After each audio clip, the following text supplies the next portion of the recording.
All right, today we're cracking open one of the most famous wisdom texts ever written, the Book of Proverbs. But we're not going to treat it like some dusty old scroll. Nope, we're going to look at it as a practical playbook, like an ancient guide designed to tackle life's biggest questions. Okay, let's just dive right in. So, let me start by asking you a question. When you think of a wise person, what pops into your head? Is it someone who's, read 1,000 books? Someone who can spit out facts and figures on command? Is wisdom really just about the sheer volume of stuff you know? Or is there maybe another way to look at it? See, this ancient playbook suggests that true wisdom isn't about how much knowledge you've piled up. It's actually all about your starting point, the very foundation you build your whole understanding of the world on.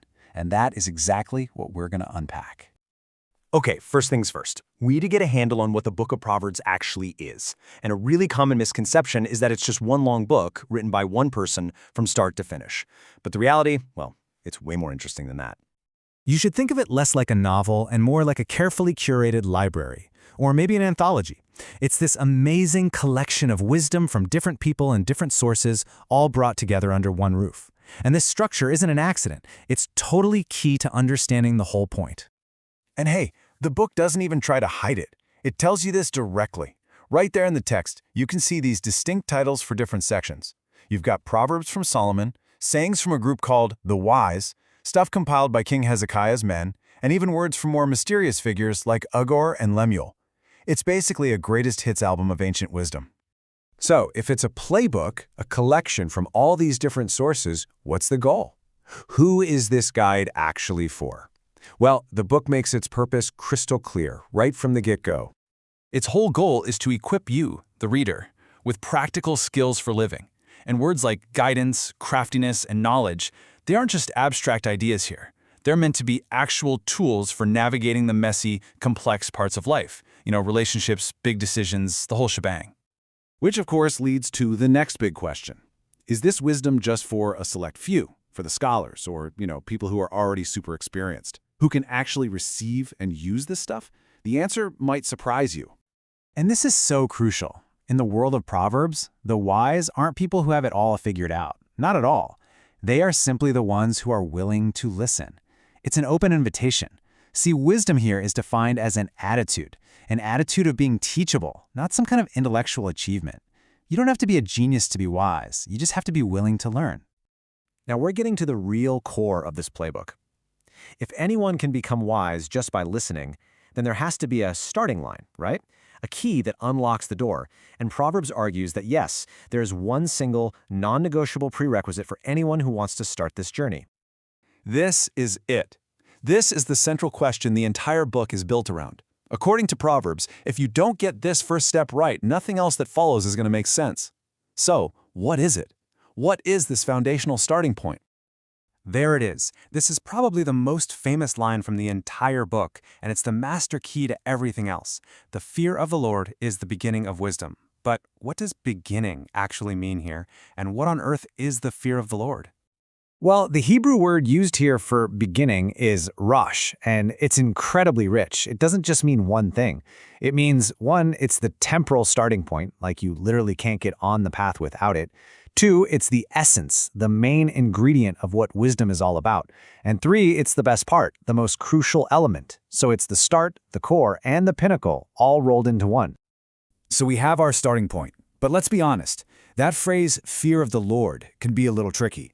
It often gets softened to mean something like reverence or respect, but the original text suggests it's something way more profound, way more powerful than that. Yeah, this really breaks it down. Reverence is deep respect, and sure, that's part of it. But the fear being described here is an encounter with awe-inspiring majesty. It's an overwhelming sense of divine power and holiness that makes you suddenly totally aware of your own smallness and fragility in comparison. It's not about being terrified, it's about being completely and utterly awestruck. To get a feel for this, think about some of the biblical stories where people encounter the divine. At Mount Sinai, the experience of God's presence is described with smoke, thunder, and fire. It's so intense that people are warned to not even touch the mountain. The book of Hebrews later looks back on this and says, "Our God is a consuming fire." That's not just mild respect, that is pure awe. Or take the prophet Isaiah. He has this vision of God's throne room, and his immediate reaction isn't, "Wow, this is cool." It's, "Woe is me, for I am ruined." This encounter with divine majesty instantly gives him a crystal clear perspective on his own human weakness and dependence. So here's the bottom line. This fear of the Lord is really about having a proper orientation to reality. It's a deep, foundational understanding that you are not the center of the universe. It's a complete awareness of your total dependence on the source of life itself. And from that humble, awe-filled starting point, true wisdom can finally begin to grow. Now, with that foundation in place, the rest of the book of Proverbs basically presents you, the reader, with a very clear, very stark choice. It lays out 3 distinct paths or 3 types of characters that a person can become. As you can see here, you've got the wise. These are the folks who start with the fear of the Lord and are willing to listen.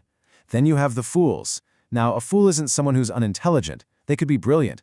A fool is someone who rejects instruction and decides for themselves what's good. But it's this third category that's maybe the most important for the playbook, the gullible. This is the person in the balance, the undecided, inexperienced person who hasn't chosen a path yet. And they are who Proverbs is really trying to reach. And that's really the ultimate takeaway here.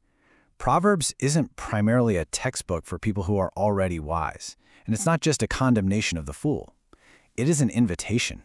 It's like a fatherly voice calling out to the gullible, to the young and undecided, begging them to choose the path of wisdom, the one that begins with awe and humility before their Creator. So when you look at it this way, the whole book is transformed. It's not a collection of outdated sayings or some boring history book. It's a living invitation that poses a direct question to every single reader then and now. Presented with these paths, which one will you choose?